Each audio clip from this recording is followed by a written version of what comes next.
Cooler चालू करा।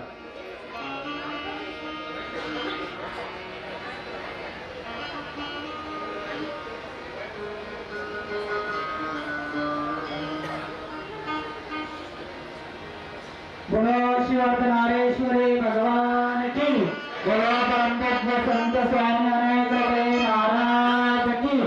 परिसरात असलेल्या भाविकांनी गाथ्याचा प्रारंभ होत आहे। गाथ्याचा आनंद घेण्यासाठी आपल्याला सभामंडपात येऊन बसायचे आहे। आजूबाजूला असलेल्या भाविकांनी सभामंडपात येऊन बसायचे आहे।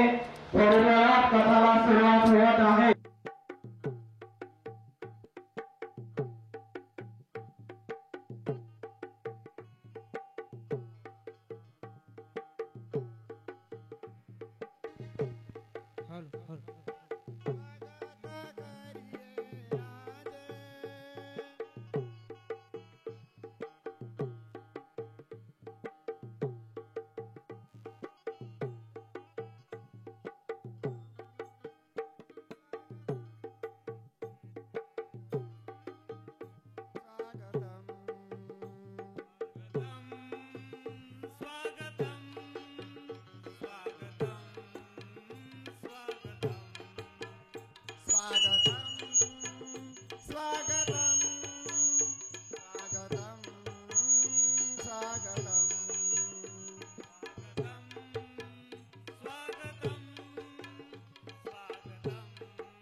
श्री सरस्वत्यै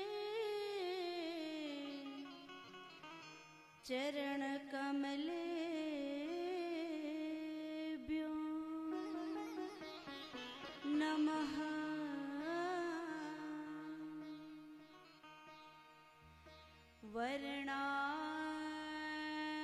वर्णानाम अर्थसंघानां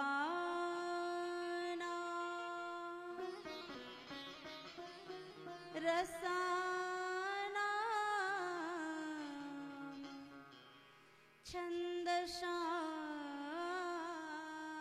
छन्दसामपि मंगलानां च कर्तारो वन्दे वाणी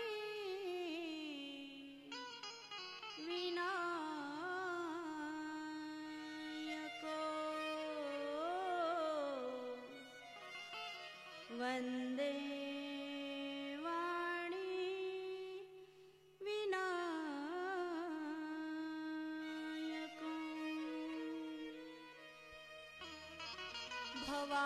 भवानी शंकरो वन्दे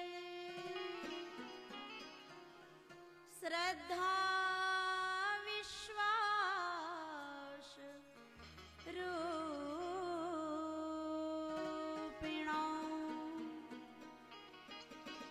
याभ्यां विना न पश्यन्ति सिद्धः स्वान्तः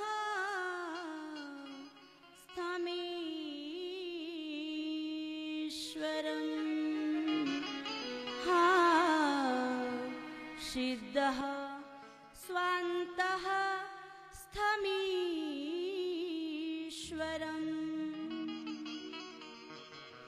वन्दे देव उमापतिं सुरगुरुं वन्दे जगत्कारणम्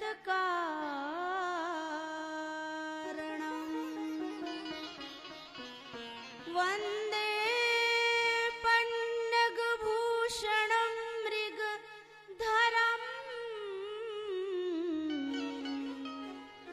वन्दे पशूनां पतिं वन्दे सूर्यशशाङ्कवहनिनयनं वन्दे मुकुन्दप्रियं वन्दे भक्तजनाश्रय च वरदं वन्दे शिवं शङ्करम्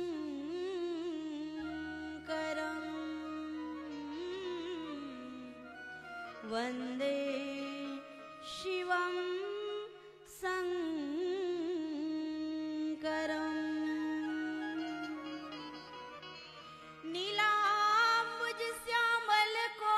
नीलाम्बुजश्यामलकोमलाङ्गं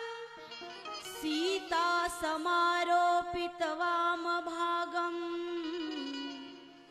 पाणो महासायकचारुचापम् नमामि रामं रघुवंशनाथम् यत्र यत्र रघुनाथ कीर्तनं तत्र तत्र कृतमस्तकाञ्जलिं बाष्पवारि परिपूर्णलोचनं मारुतिं नमत राक्षसान्तकम् मारुतिं नमत राक्षसान्तकम् अतुलितबलधामं स्वर्णशैलाभदेहं धनुजवनकृशाननं ज्ञानिनामग्रगण्यं सकलगुणनिधानं वानराणामधीशं रघुपतिप्रियभक्तं वातजातं नमामि वातजातं नमामि। हरेर्नाम हरेर्नाम हरेर्नाम केवलं क्लोवनास्तेव नास्तेव गतिरन्यथापि। बंदौ श्री तुलसी के चरण जिन्हें किन्हों जग का कलि समुद्र बूढ़त लखियो प्रगट्यो सप्त जहां। श्री गुरु पदनख मणिगण ज्योति सुमिरत दिव्य दृष्टि। या देवी सर्वभूतेषु शक्तिरूपेण संस्थिता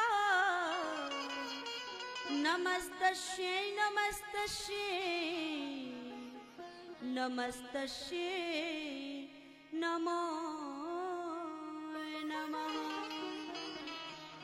या देवी सर्वभूतेषु विद्यारूपेण संस्थिता नमस्तस्यै नमस्तस्यै नमस्तस्यै नमो नमः। सिया राम मैं सब जग जानी करऊं प्रणाम जोर जुग पानी। करऊं प्रणाम जोर जुग पानी। बोलिए आनंद कंद सच्चिदानंद भगवान की।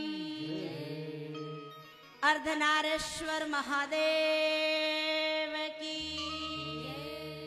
अनेक रूपी महाराज की।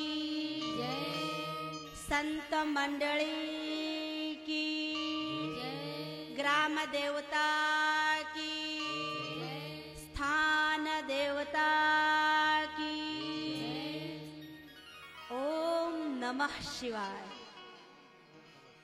जोर से बोलना पड़ेगा, बार बार बुलवाएंगे, ठीक है। ओम नमः शिवाय। ओम नमः शिवाय। आइए कथा में प्रवेश करते हैं, लेकिन हमारी कुछ परंपराएं होती हैं। पूज्य महाराज जी यहाँ विराजमान है, उनके चरणों में मैं वंदन करती हूँ। मेरे साथ जो संगीत का सुर पुरने वाले ऐसे सभी संगीतकारों को मैं जय श्री राम, ओम नमः शिवाय। यहाँ पर हमारे पत्रकार बंधुगण, यहाँ से दूर दूर से आए हुए मेरे वडील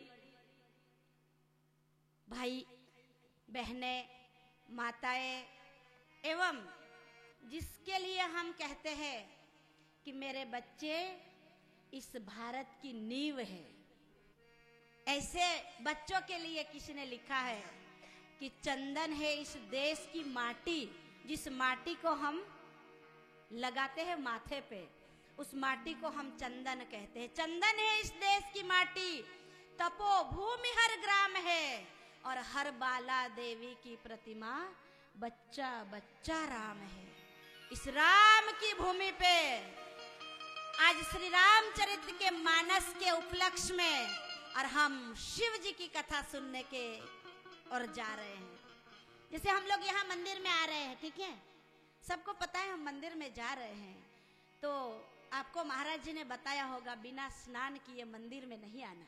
कोई भी गुरु हो, गुरु हमें कहते हैं स्नान करके मंदिर में आओ, स्वच्छ वस्त्र पहनो। स्वच्छ माने ऐसा नहीं कि नया खरीद के ही पहनना, लेकिन धुला हुआ वस्त्र, स्वच्छ वस्त्र पहन के आओ। हमने शरीर की शुद्धि कर ली, स्वच्छ वस्त्र भी पहन लिए, लेकिन हम सत्संग में बैठे हैं और हमारा मन, क्या मन यहाँ है? अपने आप से प्रश्न करो, क्या मेरा मन मेरे अंदर है? क्या मैं ऑलरेडी तैयार हूँ यहाँ सत्संग सुनने के लिए? तो बोले नहीं नहीं, मन तो एक ऐसा पंछी है, हम यहाँ शरीर से बैठे हैं और मन से यदि हम अमेरिका जाना चाहते हैं तो एक क्षण नहीं लगेगा, है ना। हम एयरपोर्ट पहुंच गए, प्लेन में बैठ गए और कहां से कहां घूम के वापिस यहाँ आ गए। तो कहने का तात्पर्य, मन को एकाग्र करने के लिए हमारे भोले बाबा ने बहुत अच्छी स्तुति गाई है। गोस्वामी तुलसीदास जी बाबा ने कहा भोले बाबा के लिए, भोले बाबा कैसे हैं और जिनके निश्रा में हम बैठे हैं, ऐसा ये तुलसी गढ़, ये गढ़ आपको ऐसे ही मिल गया है, ठीक है, लेकिन जिन्होंने तपस्या की है उनको पता है कि ये गढ़ मिलने के पीछे इन्होंने कितना बलिदान दिया है।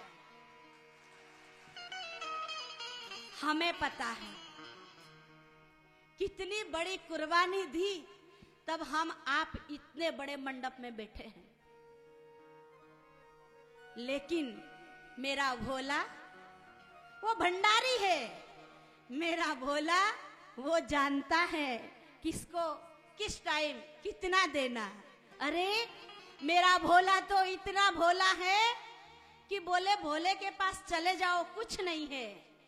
आप आगे सुनोगे, एक बिल्व पत्र लेकर के जाओ और मनोकामना करो, हे नाथ, हे भोलेनाथ, मैं आपके शरण में हूँ, पाहिमाम शरणागति कहते ही और आपने एक बिल्व पत्र चढ़ाया और एक जल लोटा चढ़ा दिया, जल चढ़ा दिया, तो आपकी हर मनोकामना पूरा करता है ये मेरा भोलेनाथ। बताओ, आज से 2 दिन बाद, माने कल और परसों आप यहाँ देखोगे, मुझे पता है, मुझे विश्वास है कि मावली ये मंडप छोटा पड़ने वाला है। आइए शिव जी के चरणों में स्तुति करते हैं, शिव जी को अपना सर्वस्व समर्पित करते हैं। स्तुति थोड़ी कठिन है, लेकिन हम अपनी हस्तरेखा बदलने के लिए हम तालियां बजा सकते हैं। इसलिए आइए स्तुति में हम लोग संलग्न हो और स्तुति में हम तरबोड़ हो जाए। तरबोड़ माने मराठी का ही शब्द है तरबोळ झालं, है ना। म्हणजे मी विठ्ठलाची आणि विठ्ठल माझा, हा ना। मला जास्ती मराठी नाही येत, पण शिवस्तुती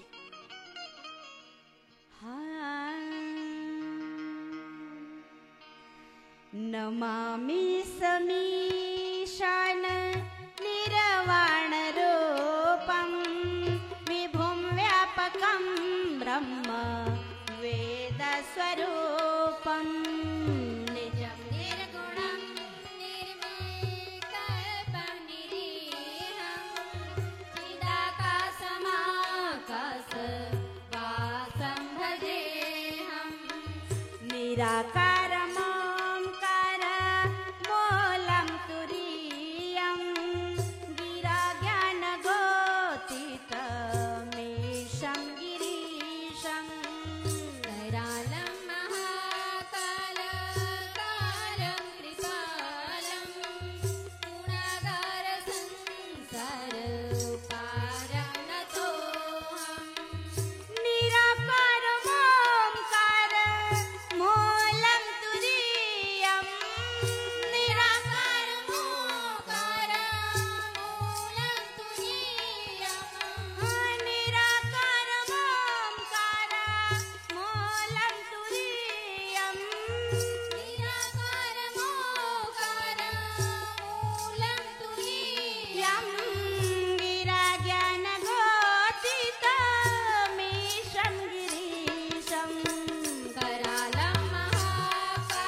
जय हो, प्रेम से ताली सेवा।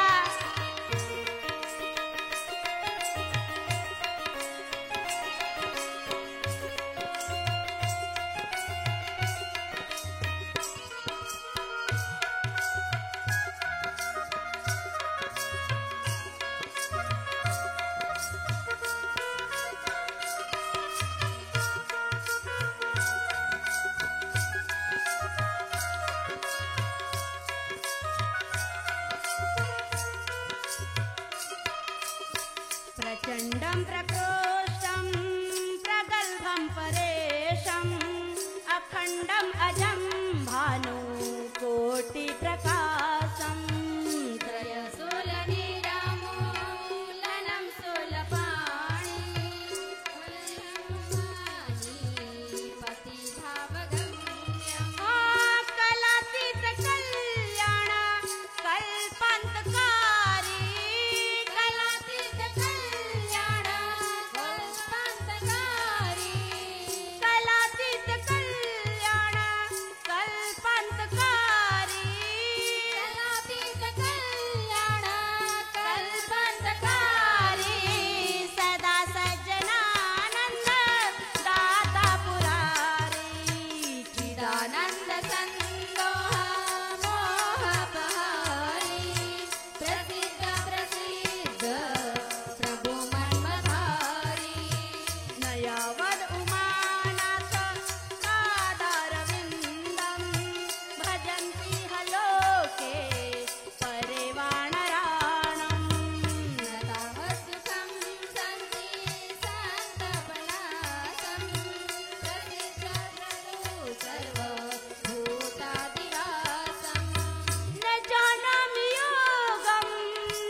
नमामि शम्भो जरा जन्म दुःखोऽजातातप्यमानं प्रभो पाह्यापन् नमामि शम्भो नमामि शम्भो नमामि शम्भो रुद्राष्टकमिदं प्रोक्तम् विप्रेण हरतो ये पठन्ति नरा भक्त्या तेषां शम्भुः प्रसीदति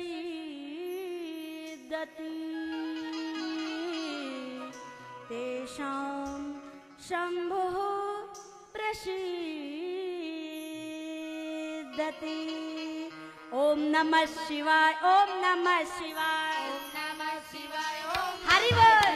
ओम नमः शिवाय, ओम नमः शिवाय, ओम नमः शिवाय, ओम नमः शिवाय, ओम नमः शिवाय, ओम नमः शिवाय, ओम नमः शिवाय, ओम नमः शिवाय, ओम नमः शिवाय, ओम नमः शिवाय, ओम नमः शिवाय, प्रेम से ओम ओम नमः शिवाय, ओम नमः शिवाय, नमः शिवाय, ओम नमः शिवाय, हर हर भोले नमः शिवाय, हर हर भोले नमः